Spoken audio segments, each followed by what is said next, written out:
Jesus Christ, I'm finally back.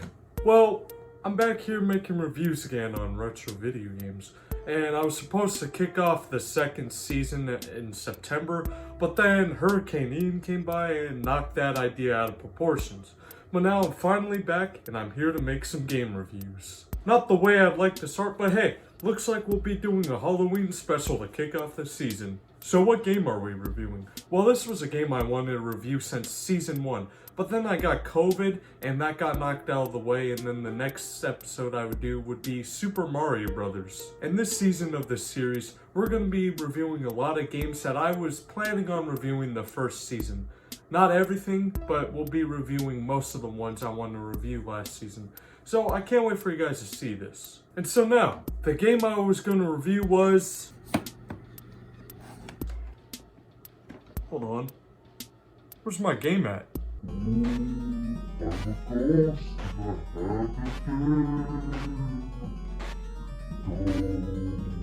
Give me that. Well, I know it's you, Jester, but thanks anyways. I'm right here, dude.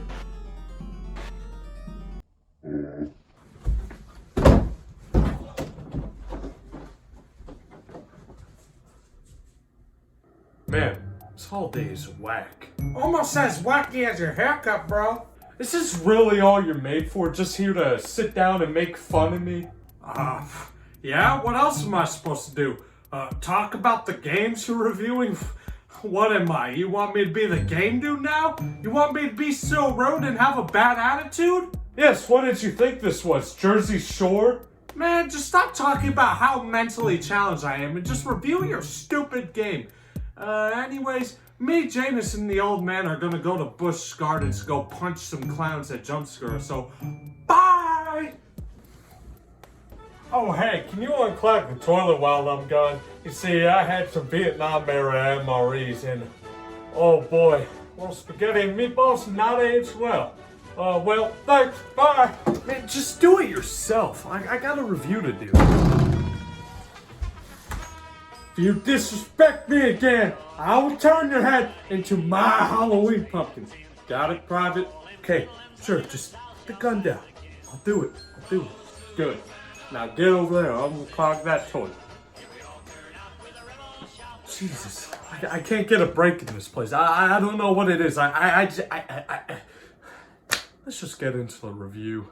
In E3 of 2001, Nintendo showcased some demos showing what their new system, the Nintendo GameCube, was capable of doing with its 3D graphics. And one of the games used to show off the system's new hardware was Luigi's Mansion. Luigi's Mansion received mixed thoughts. It seemed like a game that was such a far cry from the other games in the franchise. And to others, it was another great Mario game. But something about this new Mario game was that you didn't play as Mario, but rather you played as his brother Luigi and actually saved Mario. But this would be the first horror game in the Mario franchise. Well, it's not actually a horror game, it's an action-adventure game with just a spooky aesthetic. Anyways, let's get into the review. Released in 2001 for the Nintendo GameCube, Luigi's Mansion is a spooky action-adventure game where you unlock doors, vacuum up money, and sexually assault various pieces of furniture.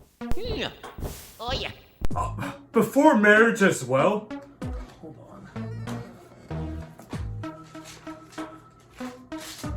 Here it is. Commandment number 7. Thou shalt not commit adultery. Come on, Luigi. We talked about this. The game starts off with Luigi taking a walk at night, heading to a mansion he won in a competition he never entered. That should have been a red flag at the start to not go there. What, was he also the only living relative of the Nigerian prince and wanted his credit card details too? But silly Luigi goes there anyways, because he's Luigi. He's cool.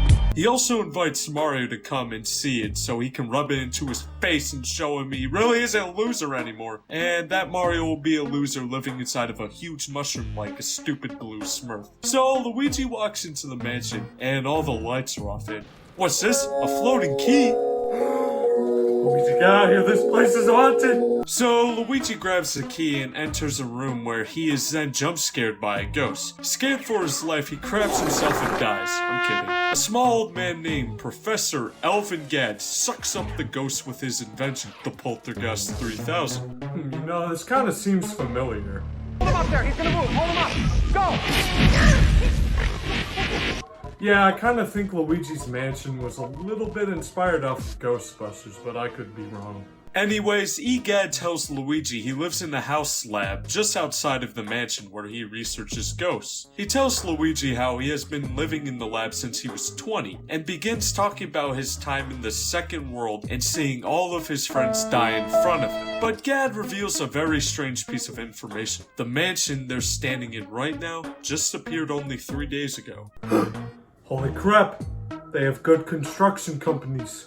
So, Professor Gadd caught all the portrait ghosts of the mansion, except for King Boo. King Boo is the supreme leader of all the Boos, who has released all of the ghosts from their portraits and entered the mansion once again. Professor Gadd asks Luigi for his help to capture all of the ghosts and return them back to their portraits. Gadd will also help him find out what happened to his brother Mario. Professor Gadd gives Luigi his poltergust to catch the ghosts and the Game Boy Horror to communicate with him and do other things.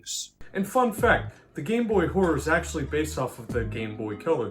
You can tell by the overall looks of it, and look at the LCD plate, it says horror instead of color. Anyways, now we begin with a little training mode, where you learn how to catch ghosts with the poltergust. To catch a ghost, the player needs to quickly shine a light at the ghost to reveal his heart. The player then needs to immediately start sucking the ghost up with the poltergust by dragging the C-stick away from the ghost to keep the ghost in the current of the stream. After the training, you will then be brought to the mansion. In the mansion, you will go between multiple different rooms and capture all the ghosts. When you catch all the ghosts, the lights in the room will turn on and a chest will appear. The chest can come in different colors, which means different things. Blue chest will give you a key to the next room, and green chest will give you money. In every room there is money hiding around in the furniture. All you have to do to the furniture is blow it with the poltergust or pump it. The money will fly out and you can collect it. Oh! Time to get rich! Huh, wait, stop. I thought you left. Well, I was, but then I decided I want to be rich, so I came to bed. Now, if you will excuse me, I need to come to bed. Jester, that's not actually how you get money in this world. I'm sorry to break you, pal. Shut up! You know nothing about the economy! Just get out of here, dude. Stop humping my bed or something. Just get it out. Alright, fine. But I know you got money. Who do you think I am, Mr. Krabs, who stuffs all his money in his bed? Cha-ching. There are multiple kinds of ghosts in this game, and they all do different things. To list a few, you have the gold ghost, which is the first ghost we see that just punches you. The purple puncher, who punches you dealing greater damage. The garbage can ghost, which throws banana peels on the ground, which gets very annoying when you try to catch the ghost, since whenever you land on a peel, you slip and fall and take damage. All of these ghosts are called non-portrait ghosts, which are obstacles on your way while you try to look for the portrait ghost to catch. Portrait ghosts are the main big bad ghosts in this game. They are much harder to catch because their hearts don't just show by you shining a flashlight at them. Instead, you'll have to take a picture of their heart and read clues that show up when you take the picture to find out how to get their heart to appear to then catch them. I can't see him, but he can see me. What if I just turn around? Oh yeah, I'm smart now, I can get him. Once you do whatever it takes for their heart to show, you can then catch the portrait ghosts. These portrait ghosts will drop these white balls called pearls. When these drop, that shows you're doing a great job on catching the ghosts. You can get small pearls, medium pearls, and some big pearls when you do really good. The pearls basically show the rank of the ghosts. When they are returned to their frame in the gallery, they have a fancier frame if they dropped pearls. There are a total of 23 portrait ghosts in the whole game, and are all different on how you get their heart to show. They all have a total 100 HP. Now that's not all of it. Some portrait ghosts are actually boss fights. In each area of the game, there are bosses. The first boss in the game is a baby named Chauncey. Don't let the age fool you. This baby is powerful. When you wake him up by rocking the horse and then have a small fight with him, you'll teleport to a large baby crib and he will give you a frightening whine. This scene still terrifies me to this day. Oh, come on, I just got these pants. God dang it. To fight Chauncey, you'll have to dodge all of his obstacles and throw a ball at him to show his heart, which you can then attempt to capture him. It's a really easy boss, and once you finish a boss, you get a key which unlocks a new area of the mansion. You basically do the same thing for the rest of the game, except in the second area, Luigi accidentally presses a button which releases all of the boos out of a cage. All of the boos all scattered to different rooms in the mansion, and there's one boo in every room, including the ones you've already cleared. This event leads to Professor Egad coming to the conclusion that King Boo and all the other boos kidnapped Mario. Catching all of the boos is a pain in the neck in this game, and it just feels like a chore. You can't skip collecting boos since to beat the game, you need to at least have 40 boos out of the 50. Catching the boos as you go on can be really frustrating. They don't stay in a current when you try to catch them in the stream. Now keep in mind, if you're planning on getting all 50 boos in this game, you're gonna have to do a lot of backtracking. The boos sometimes escape from you and go into another room, sometimes in a whole different area, and sometimes in a room you have not yet unlocked. So it can be very frustrating. I don't know if I'm gonna get all of them, I might, but you have to have at least 40 to beat the game. Thankfully, there's actually a boss fight that lets you catch 20 boos, so that's nice. The only thing I like about the boos are their goofy names like, come on, Game Boo Advance, Game Boo, Bamboo, Boo La La, and many more names. Later on, Luigi gets a key to a room where he meets a ghost named Madame Clairvoyant. She will give you clues as to where Mario may be and what has happened to him. If you find items Mario has dropped in the mansion, for example, his hat, seems he always brings a spare with him. Also a glove, shoe, note, and a power star. Looks like Mario had some drugs on him. Couldn't go clean for 1 minute. You can also get special element medals in the game. These element medals include fire, water, and ice. In certain areas of the game, you unlock the element medals inside of a red chest. The fire element can be used to light candles, which may be necessary, and to kill ice ghosts. The water element can be used to put out fires and kill fire ghosts, as well as to water a big money plant that will burst after watering it multiple times. Lastly, the ice element can be used for freezing water and killing water ghosts. Later on, Luigi will enter a wall outside of the house where he will see his brother trapped inside of the painting and King Boo is guarding it.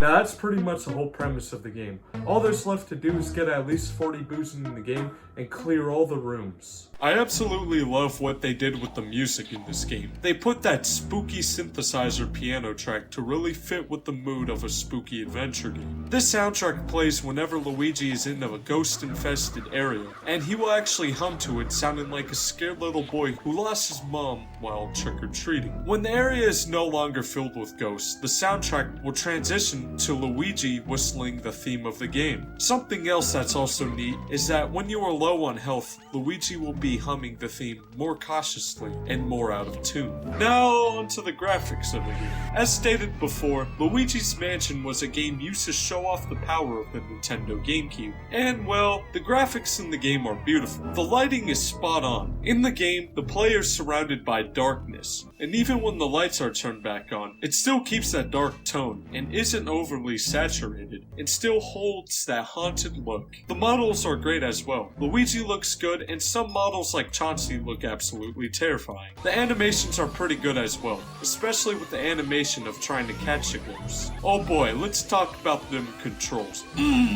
Absolutely perfect. The GameCube controller is the best controller of all time, and that isn't an opinion, it's a fact. You can even choose different control styles in the game to how you like it. Catching a ghost feels so nice with these. these controls. Just smooth like butter, and the button layout feels almost made for this game. Let's go back to our old friend, the Game Boy Horror. As we established, the Game Boy Horror is how we communicate with Professor Egad, and we also use it to find clues for how we capture portrait ghosts. But the Game Boy Horror also serves as a mini-map for us of the whole mansion to see what rooms we haven't unlocked and what rooms we have unlocked. We can also just scan other things besides the portrait ghost's heart. Luigi will sometimes comment on his surroundings depending on what you scan. If you take a scan of a mirror, you will teleport to the first floor of the mansion where you have entered from. This is really useful for fast travel because it can take a while to get from point A to point B in a huge mansion. The Game Boy Horror also serves as an inventory. By pressing Z, this inventory shows you how much money you have, jewels, stones, your pearls, the elemental metals, and all of Mario's items you have collected. You can also see all the portrait ghosts you have captured and a description about them. Dang, this ghost ate himself to death. Something that really annoys me in this game is when Luigi jumps when a ghost appears in front of him. Luigi always pauses and jumps for a second when a ghost pops out. It kinda slows you down and is especially annoying when you're trying to walk away from the scene, like in the hallways of the first floor. What's even more annoying is when multiple ghosts appear around the same time and Luigi does not stop jumping. This happens a lot when the power goes out in the mansion, and all of the rooms that were turned on are now turned off and all the ghosts are appearing from nowhere. Now let's play through the rest of the boss fights leading up to the final one. The second boss in this game is Bogmire. Bogmire is found in the cemetery outside of the mansion. This was the scariest boss fight in the game to some, because of the music and introduction of the boss, but Chauncey is still the scariest to me. Bogmire will appear around the ring of the boss fight area, and will summon these clear black copies of him. Luigi needs to suck them up into a ball and throw them at Bogmire to reveal his heart. Do this enough times and you'll defeat Bogmire and make it to the third area of the game. So now, let's get into the third boss fight. The third boss fight is Bolossus, a combination of 15 of the 50 boos we are meant to capture in the game. Bolossus jumps around the boss fight area, trying to squash Luigi. Luigi needs to catch Bolossus in the stream of his poltergust and push the boss into a pointy tip of a statue, which will cause all of the boos to swarm out. Using the ice generated from the statue, the player needs to freeze as many flying boos as he can to suck up before the remaining boos form back into one big boo. Once all of the boos are captured, we then get the final key to the final area in the game. Now that we have all of that out of the way, let's finally get into this final boss fight. Once you collect at least 40 boos, you will be able to finally get past the final door of the mansion. King Boo talks about how he wants to add Luigi to his collection of paintings alongside of his brother Mario. But then we see a painting of Mario turn into the painting of Bowser. Now, I know what you may be thinking. Oh, Gorse! I guess we can't even get away from Bowser in the Luigi game.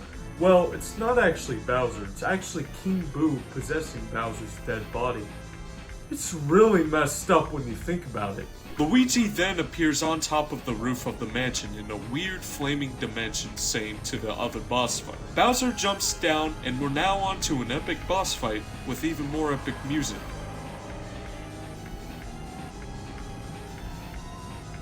Bowser has 4 attacks: breathing fire, throwing spike balls, charging you, and trying to suck you up. To attack Bowser, you must grab one of the spikes with the poltergust and throw it at Bowser's head, which will then go flying off of Bowser's body. And holy crap!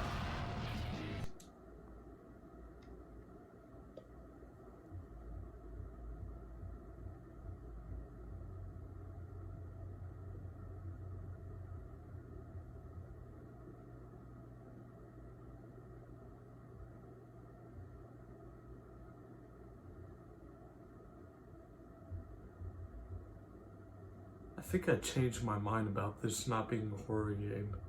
When you knock off Bowser's head, King Boo will come flying out, and this is your time to try and capture him. But King Boo will fly back into Bowser's head after 10 seconds. Sometimes Bowser's head will go back the wrong way, and you will see the most terrifying thing in your life trying to chase you. So yeah, dodge the attacks, knock off Bowser's head, and capture King Boo, and you will win. Once you defeat him, Bowser's possessed body and head will drop dead to the ground. Dear lord. After a long battle, you will be brought back to where Mario's painting is. And with the hands of a winner, Luigi will take down Mario's painting off the wall. Luigi brings Mario's painting and the rest of his spirits inside of the poltergeist back into the lab to restore them to their portraits. What's extremely creepy is just seeing Bowser's head floating around in there. Ugh. And then Luigi puts Mario's painting through backwards to restore him, and then Mario shoots out the machine like an RPG. Mario is in a doozy and Luigi laughs at him, and that's the end of the game.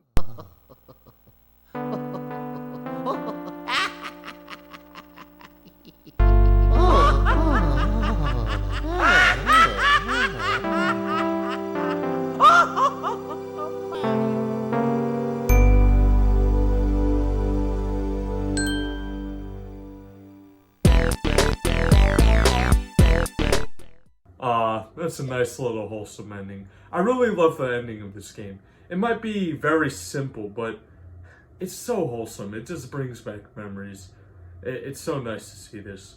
Well, now that the review's out of the way, let's get into the scoring.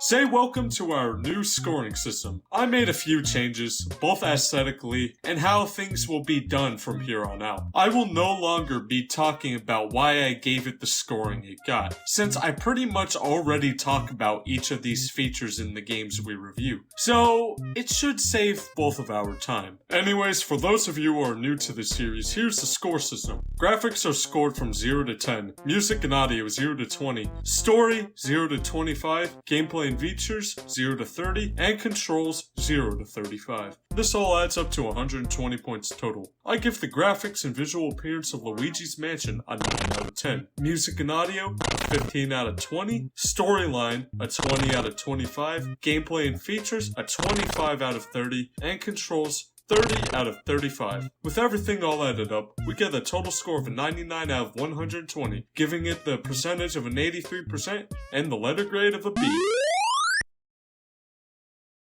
So yeah everyone, that's Luigi's Mansion for the Nintendo GameCube. I think this is an absolutely spectacular game. It is my favorite game in the Luigi's Mansion series, and it is also my favorite game on the GameCube. This game brings back so memories. Every Halloween, I always sit through and play through this game again. And so I've been doing that ever since about 2012. I haven't completed it in 2012. I was pretty horrible at it, but I still love to play it and go through some of the bosses. This game is amazing. If you haven't tried it yet, pick it up. It's about $40. Of course, the retro gaming market's like that. And I can't wait to play through this next Halloween. Usually I never pick up this game until October, so it's always one that kind of collects dust for a bit. But then once it's October time, pick it back up and play it. Now you can play this in other months besides October. That's just the way I prefer to play this game. It's also a very quick game. You can spend around 6 hours or less and then you'll be done with the game. So yeah, that concludes this episode of the Retro Gaming Critic. I hope you all have enjoyed, and I will see you guys in November. Peace out. Oh, and happy Halloween.